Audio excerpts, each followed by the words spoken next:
और जो इंटरलोकेटर जो आ रहा है वो भी कुछ भी नहीं करेगा। अब जैसे अभी खॉस बोल दिए, नेवार बोल दिए, ये विभिन्न जो जाति ले, इससे तो पूरा जाति का कंफ्यूजन में ले आती है, वो संवैधानिक रूप में आ ही नहीं सकता है। ये सब झूठे। प्राइम मिनिस्टर गोले साहब उसको जो आदमी लोग कर रहे हैं उसको गाइडेंस दे रहे हैं, राजू बिष्ट को जो गाइडेंस दे रहे हैं वो सब गलत है, एकदम क्लियर है। यदि एक ऑप्शन होते हैं कि गोरखा, संपूर्ण गोरखाओं को हम लोग ट्राइबल डिक्लेयर करते हैं, वो जात पात को छोड़ के केवल गोरखाओं को केवल करेंगे बोलते हैं, तो एक सॉल्यूशन निकालता है कि मिनिमम वेज यदि वेस्ट बंगाल गवर्नमेंट ने डिक्लेयर कर दिया, सपोज आपको 300 रुपये कर दिया, 300 रुपये कर दिए, तो उसने वो उसको पास करना पड़ेगा ना विधानसभा में। किसी नेता का पैसा नहीं है ना।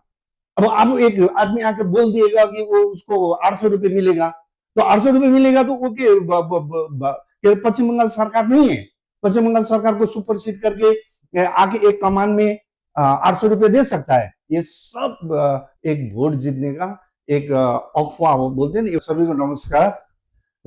इंटरलोकेटर मीन्स जैसा आज गोरखा का जो समस्या है, गोरखा का समस्या एक जटिल समस्या। ये अभी ये जो भारत स्वतंत्र होने से केवल उसको बाद में भी नहीं है, उससे पहले से ही गोरखाओं का जो समस्या है एकदम जटिल समस्या है। और जितना भी सरकारी जो कागजात है वो कागजात भी एकदम सही रूप में नहीं है। तो जो इंटरलोकेटर आएगा तो इंटरलोकेटर से कौन बात करेगा, है ना। अब जैसे इंटरलोकेटर में तो आज जैसा देखिए गोरखाओं की समस्या के लिए जिस तरीका से आज विभिन्न राजनीतिक दल बना है, तो वो राजनीतिक दल क्यों बना है, तो वो गोरखा जाति को विभाजन करने के लिए वो राजनीतिक दल पहाड़ में बन गया है। और वो बनने का कारण क्या है कि एक सक्षम नेता नहीं होने के कारण से आज वो दल, विभिन्न दल में आदमी लोग विभाजन हो गया है। तो इसी कारण से इंटरलोकेटर का मतलब क्या होते है कि आके यहाँ का दीर्घकालीन जो समस्या है उसको सॉल्व करने का उसका एक मेन उद्देश्य होते हैं। मगर ये नहीं हो सकता है। क्यों नहीं हो सकता है? जब सरकार के आदमी आके यहाँ के जितना भी स्टेक होल्डर्स है उसके साथ बैठकर जब तक ये समस्या का समाधान नहीं करेंगे, दो समस्या है गोरखाओं का, एक क्षेत्रीय लेवल में, एक राष्ट्रीय स्तर का समस्या है। तो क्षेत्रीय समस्या को आज जिस तरीका से आज देख रहे हैं, आज जिस तरीका से जीटे को स्थापना करके क्षेत्रीय समस्या को सुलझा रहा है। अब इसमें देखिए जैसा अनिल थापा का एकदम क्लियर विजन है, उसने मैं गोरखालैंड के लिए मैं वोट नहीं मांगूंगा, मैं अपना एजेंडा है, मैं विकास में काम करूंगा, है ना। वो जैसा जीटे का मतलब क्या होता है, जीटे क्यों गया है? जिसने भी गोरखा हिल काउंसिल और जीटे जिन पार्टी ने स्थापना की है वो विकास के लिए, गोरखाओं के मुद्दा के लिए नहीं। गोरखा के मुद्दा के लिए तो वो तो सीमा बंद कर दी है ना, वहां सीमा जीटे के अंदर। यदि क्षेत्र को हम लोगों ने क्षेत्र के विकास के लिए, प्रशासनिक व्यवस्था के लिए यदि हम लोग काम करेंगे तो क्षेत्र के लिए ही काम करना चाहिए। अब जैसा विमल गुरु हो गया, जैसा विभिन्न अन्य जो विमल गुरु हो गया, अजय एडवर्ड हो गया, जैसा आपका देखिए अन्य जो विभिन्न पार्टी का जो आदमी लोग है जो पहाड़ में जो एक काम कर रहे हैं कि हम लोग गोरखाओं की समस्या, गोरखाओं की मुद्दा की बात करते, और फिर वो जीते और असंवैधानिक भी बोलते। फिर इलेक्शन में वही लोग जा रहा है, पंचायत इलेक्शन में भी वही जा रहा है, म्यूनिसिपालिटी इलेक्शन भी लड़ने बोलते हैं, और फिर इधर विधानसभा इलेक्शन भी लड़ते। ये जो है जो पब्लिक का एक गुमराह करने के लिए है। और जो इंटरलोकेटर जो आ रहा है वो भी कुछ भी नहीं करेगा, वो खाली ये गोरखाओं को ये 26 का इलेक्शन जीतने के लिए केंद्र सरकार ने एक रणनीति की तरफ वो गोरखाओं को जैसा गोरखाओं को एक आश्वासन को, अब तो आश्वासन नहीं दे सकता है, और इंटरलोकेटर आ रहे हैं, गोरखा का समस्या समाधान होगा करके जस्ट एक वोट जीतने का एक प्रयास केवल है और कुछ नहीं है इसमें। देखिए, पहले ये बीजेपी का जैसा, बीजेपी तो झूठ बोल के ही वोट जीतती है, ये तो हम लोगों को समझ में आ गया है। भारत देश भर जिस तरीका से आश्वासन दे के आज आगे बढ़ रहे हैं, अब चाय बगान का जो बात है, और चाय बगान का जो मिनिमम वेज लागू करने का जो कानूनी अधिकार किसका है? स्टेट गवर्नमेंट का हो गया ना। स्टेट गवर्नमेंट, जैसे सेंट्रल गवर्नमेंट ने तो पहले मिनिमम वेज एक्ट पास कर लिए, अब उसको छोड़ के अब कौन हिसाब से चार कमान का लेबर को 500 रुपए देंगे? तो सब एक पब्लिक को गुमराह करने का काम है। आज ये इसमें ये कोई भी ऐसा चीज हो ही नहीं सकता। यदि हो सकता है तो करके दिखाना पड़ेगा ना, क्योंकि आज जो यदि मिनिमम वेज, यदि वेस्ट बंगाल गवर्नमेंट ने डिक्लेयर कर दिया, सपोज आपको 300 रुपये कर दिया, 300 रुपये कर दिए, तो उसको पास करना पड़ेगा ना विधानसभा में। किसी नेता का पैसा नहीं है ना।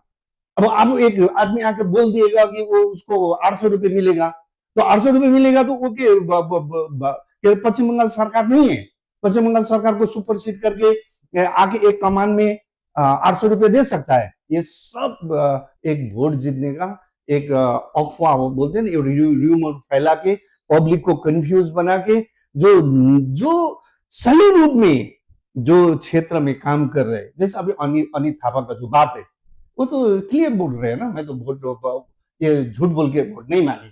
अब वैसा आदमी को एक कंफ्यूजन बना दिए। अब इधर कोई बोलता है कि मैं गोरखालैंड अभी ले दूंगा, तो गोरखालैंड ले देंगे, तो गोरखालैंड आज तक कौन लेगा? अर्ज देखिए, अब इसमें सबसे बड़ा प्रॉब्लम क्या है कि गोरखाओं को बोलते हैं कि जैसा हम लोग पहाड़ के नेता लोग बोलते हैं, हम लोग जमीन से आया हुआ व्यक्ति है। एंथ्रोपोलॉजी सर्वे ऑफ इंडिया लिखिए, क्या लिखा है? भोटे, लाप्चे और डुक्पा इंडिजिनियस पीपल है। जो गोरखाओं है वो माइग्रेटेड फ्रॉम नेपाल लिखा है। अब वो चीज को एक 3 शब्द को अभी करेक्शन नहीं करने वाले नेता लोग क्या गोरखालैंड ले सकता है? सरकार ने बोल दिए जो गोरखाओं है वो जो जनजाति का हकदार नहीं है, उसका अपना सांस्कृतिक राजनीतिक एक संरचना है, उस संरचना का आधार में वो ट्राइबल नहीं बन सकता है। ये आरजीआई का रिपोर्ट है और वो रिपोर्ट को सुधार नहीं कर सकता है।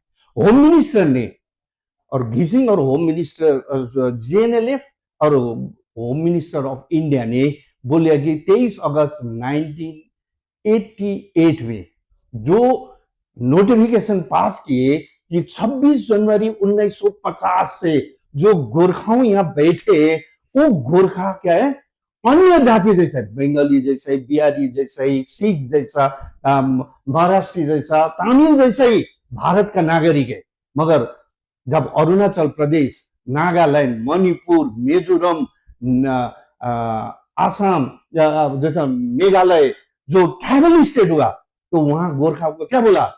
आप लोग बाहर का है, टेम्परेरी रेसिडेंट्स के रूप में वहां डिक्लेयर किया। आज वहां वो लोग गवर्नमेंट नौकरी नहीं मिलता है, वो जमीन जो में काम कर रहे हैं, वो जमीन वो छोड़ के आज लगभग 1 लाख से 1.5 लाख आदमी नेपाल में सेटल हो चुका है। कोई सिलगुड़ी में, कोई डोर्स में, कोई आसाम में सेटल हुआ है, कोई विभिन्न राज्य में आके सेटल हुआ है। वो एरिया छोड़ के आना पड़ा। इसका जिम्मेवारी कौन होता है? कि गोरखालैंड मांगने नेता ने कभी ये चीज सुना है?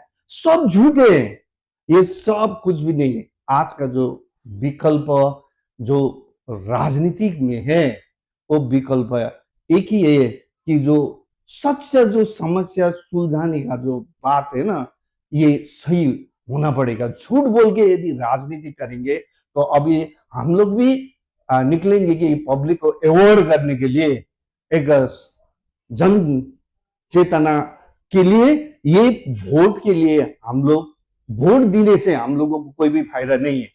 हम लोग वोट देकर कुछ भी नहीं हो रहा है। गोरखा को, सरकार को क्लियरली बताना पड़ेगा, गोरखा का यदि समस्या होगा तब हम लोग सरकार में विश्वास करेंगे, इस तरीका का भावना लेके अभी काम करना पड़ेगा जैसा लग रहा है। भरोसा नहीं। देखिए, गोरखाओं को विभाजन के, अभी देखिए ये गलत यदि सिक्किम को prime minister, chief minister, Bharat को गृह मंत्री, भारत का प्रधानमंत्री, आप सरकारी डॉक्यूमेंट देखिए ना, वो झूठ क्यों बोल रहे हैं? ये झूठ है। देखिए 1988 23 अगस्त का दिन जो भारत सरकार और गोरखाओं के बीच में जो एग्रीमेंट हुआ है, वो एग्रीमेंट के आधार में आप बोलेंगे तो गोरखा, जैसे नागा एक होते है ना, नागा होते, मणिपुरी होते, महाराष्ट्रियन होते, गोरखा केवल गोरखा करके क्यों नहीं है? क्यों नहीं भारत सरकार डिक्लेयर नहीं कर सकते? आज 15 जनजाति, 11 जनजाति, 12 जनजाति करके जो मांग है वो गलत है। उसमें जो 23 अगस्त 1988 का एग्रीमेंट अनुसार क्या बोला है, उसमें क्लियरली लिखा है, जो 26 जनवरी 1950 से भारत में जो गोरखाओं बैठ रहे हैं, वो गोरखा करके भारत के नागरिक के रूप में वो भारत का नागरिक है बोला है। अब जैसे अभी खॉस बोल दिए, नेवार बोल दिए, ये विभिन्न जो जाति ले, इससे तो पूरा जाति का कंफ्यूजन में ले आती है, वो संवैधानिक रूप में आ ही नहीं सकता है। ये सब झूठ है। प्राइम मिनिस्टर गोले साहब, उसको जो आदमी लोग कर रहे हैं उसको गाइडेंस दे रहे हैं, राजू बिष्टो को जो गाइडेंस दे रहे हैं वो सब गलत है, एकदम क्लियर है। यदि एक ऑप्शन होते हैं कि गोरखा, संपूर्ण गोरखाओं को हम लोग ट्राइबल डिक्लेयर करते हैं, वो जात पात को छोड़ के केवल गोरखाओं को केवल करेंगे बोलते हैं, तो एक सॉल्यूशन निकलता है। मगर वो जात में विभाजन करके नहीं हो सकता। एक उदाहरण दीजिए, शर्मा, किरण शर्मा, और शर्मा तो विभिन्न जाति है, उसको गोरखा करके कैसे छुटाएगा? छुटा सकता है? नहीं छुटा। राय प्रधान है, वो जात जात में विभाजन करके, गोरखाओं में तो वो प्रधान तो अन्य जाति में भी है, राय अन्य जाति में भी है, हाँ, शर्मा अन्य जाति में भी है। तो कहीं किस तरीका से गोरखाओं को ये जनजाति का मुद्दा पार कर, ये सब झूठ है, नहीं होता है। जिसने ये जो जनजाति का मुद्दा निकाले है वो भी गलत तरीका से निकाला है। ये मेरा तो एकदम, मेरे एक सोशल वर्कर के रूप में मेरा एक संदेश है सभी के लिए, संपूर्ण गोरखाओं के लिए, भारत भर का। यदि गोरखा जाति है ना, गोरखा नागरिक, भारत के नागरिक की हैसियत से यदि गोरखा करके हम लोग आज जनजाति का मांगते थे ना, आज जनजाति हो सकता था। क्योंकि 23 अगस्त 1988 में भारत में एकदम क्लियरली लिखा है, गोरखा भारतीय नागरिक है। 26 जनवरी 1950 तक में जो भारत में गोरखा है, वो गोरखा जाति भारतीय करके उसको परिभाषित कर दिया है कि नहीं?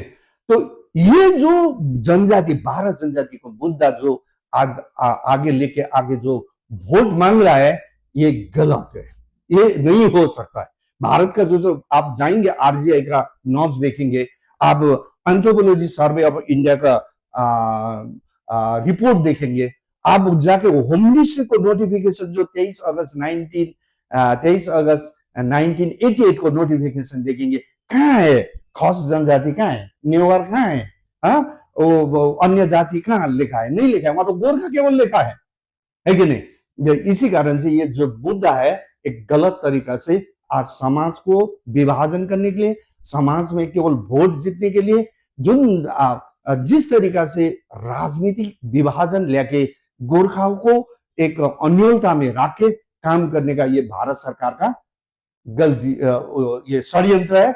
इसी कारण से राजू बिष्ट जो भारत का एमपी है, दार्जिलिंग का एमपी है, और भारत सरकार जो आज भारत सरकार ने जिस तरीका से गोरखाओं को, ये जनजाति को मुद्दा लेके काम कर रहे हैं, वो एकदम षड्यंत्र की तरह ये जस्ट उलझाने के लिए केवल कर रहे हैं। ये मेरा एकदम ये 100% सही, ये नहीं हो सकता है। Thank you sir. आपका नाम? मैं हूँ, मेरा नाम गौतम कालीकोटे छेत्री हूँ, जिसमें मैं इकोनॉमिक्स मैं एमई किया हूँ और बीएड भी है। जैसा मैंने विभिन्न स्कूल में भी काम किया हूँ और साथ अभी गोरखा भाषा सांस्कृतिक प्रतिष्ठान जो एक पैन इंडिया लेवल का रजिस्टर्ड ऑर्गेनाइजेशन है, इसका महासचिव हूँ। Thank you sir.